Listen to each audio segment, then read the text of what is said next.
Question आया हुआ है कई बार कि हर चार्ज को वैसे तो अलग अलग सेपरेटली ट्रायल करना चाहिए, बट उसके कुछ एक्सेप्शंस है। तो वो क्या है, देखिए मैं आपको बताऊं कि चार्जेस ऐसे होते हैं, मैंने आपको अभी पीछे वीडियोस में बताया कि चार्ज तब लगाया जाता है जब ट्रायल हो जाता है। तो हर इंसान के ऊपर, अगर जैसे आपने 3 जुर्म किए तो आप 3 चार्ज लगने चाहिए आपके ऊपर। अगर 3 लोगों ने किए तो तीनों का अलग अलग केस होना चाहिए। तो ऐसा होना चाहिए, कहने का मतलब ये है कि रूल तो ये कहता है कि चार्जेस सेपरेट सेपरेट होने चाहिए, मगर इसके कुछ एक्सेप्शंस हैं। सपोज अगर आपने कोई एक क्राइम ट्रांजैक्शन में किया, एक ही ट्रांजैक्शन में हुए हैं 3 तरीके के क्राइम, जैसे आप बैंक रॉब करने गए और बैंक रॉब करने के साथ साथ आपने वहां पर किसी को का मर्डर भी कर दिया, और मर्डर करने के साथ साथ दूसरे को किसी को आपने हर्ट भी कर दिया या डिफेम भी कर दिया, तो आपने 3 क्राइम एक ट्रांजैक्शन में कर दिए, तो वो ज्वाइंट हो जाएंगे वहां पर, तो उसको ज्वाइंडर ऑफ चार्जेस बोलेंगे।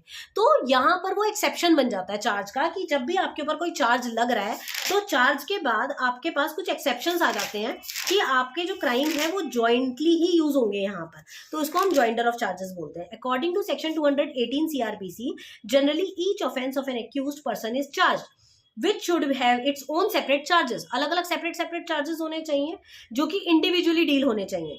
मगर एसेंशियल प्रोविजंस क्या है कि कुछ प्रिंसिपल्स ये कहते हैं कि the general principle regarding charges is that every offence of which a particular has been accuse shall come under a separate charge and each charge should be tried separately. हर charge को अलग अलग try करना चाहिए, but इसके कुछ exceptions है।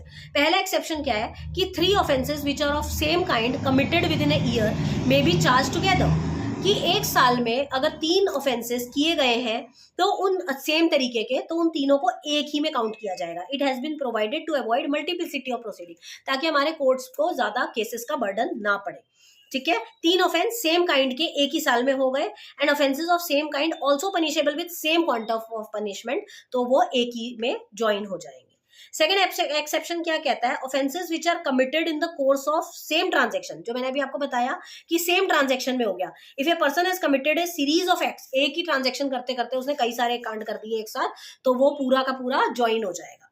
And third exception is cases where there is some doubt related to circumstances or incidents took place during commission of crime, तो बाद में अगर confusion है तो उसको बाद में आप दूर कर लेंगे। तो ये भी एक exception है कि आपको वो लेना है साथ में। And person who can be tried jointly, they can be do joint trial of several person. जैसे एक बैंक रॉबरी हुई है, उसमें 4 लोग इन्वॉल्व है, तो आप चारों के ऊपर अलग अलग चार्ज नहीं करेंगे, आप चारों को एक साथ ले लेंगे, तो इसको कहते हैं जॉइंट चार्जेस। तो ये आपके एक्सेप्शंस है 3-4, जो आपको ये कहता है कि चार्ज वैसे तो सेपरेटली ट्रायल होने चाहिए, बट कहीं कहीं पर ज्वाइन भी कर देते हैं चार्जेस को, ये इसका एक्सेप्शन है। This is an important question.